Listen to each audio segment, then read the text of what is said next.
Flooding will be a concern in many neighborhoods today. Queen City News reporter Casey Jones joins us live in Lenoir, where it's already becoming an issue. So, Casey, how are things looking out there? Well, Annie, it is really coming down out here. We are at Lenoir Golf Club in Caldwell County, and I can tell you on our way up here, we were driving north on 321, and we got an alert from the GPS talking about flash flooding warnings. I just want to show you what we're looking at here at the golf club. You can already see some of this localized flooding here. You can see some of the ponding. This is a frequently flooded spot. It's one of the lower lying areas of Lenoir. So this is an area that floods quite a bit. As you can see, there's some piling up of the water there up on the creek.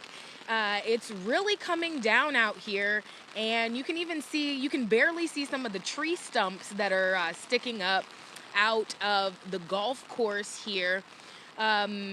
If you can, this is not a good day to be on the roads. I mean, it is yucky out here. We have heard of some other areas of Lenoir flooding. There's some RV parks that we want to visit where we have seen some evidence of some flooding. I have a feeling it won't be hard to find flooding out here, as the rain doesn't seem like it's letting up at all.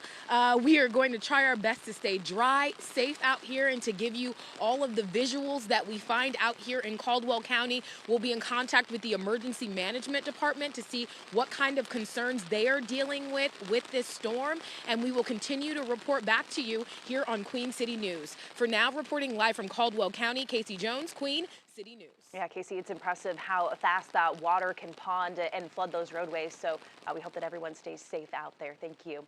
And downed trees also already being reported in some neighborhoods as heavy showers move through the area. York County crews are currently working to remove this tree from the roadway on Lincoln Road. That tree also knocked down a power line, so some people in that area are without power right now.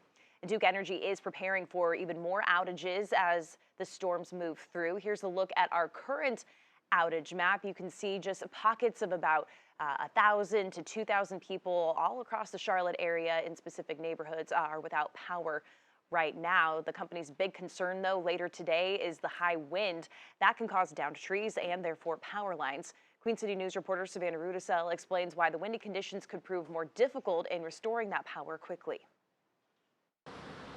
Yeah, the roadways are definitely soaked by now. It's not necessarily been a lot of downpour or particularly hard rain, at least close to the Charlotte city center, but there has been consistent rain. It's been a constant for the last couple of hours. Now, creeping into the early afternoon hours, we're feeling the wind starting to pick up. And wind is going to be one of those big issues for Duke Energy crews. They say that when the winds get high or dangerously high, they can't get their equipment up in the air, like those buckets, to have the crews go and start to restore power that could be damaged. When we asked yesterday, they weren't able to send some crews out to trim any trees around power lines, but they say that's something that they monitor all year long.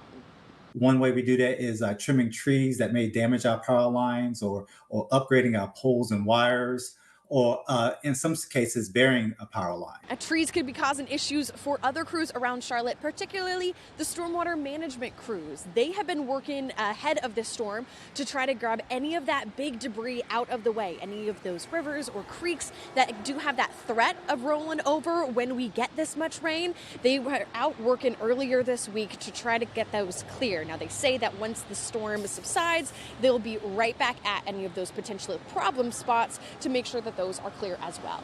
We'll be staying in contact with all of the Duke Energy as well as the emergency management officials all day long to keep you alert in case there is any dangerous situation in your neighborhood. Reporting in Uptown, Savannah Rudisell, Queen City News.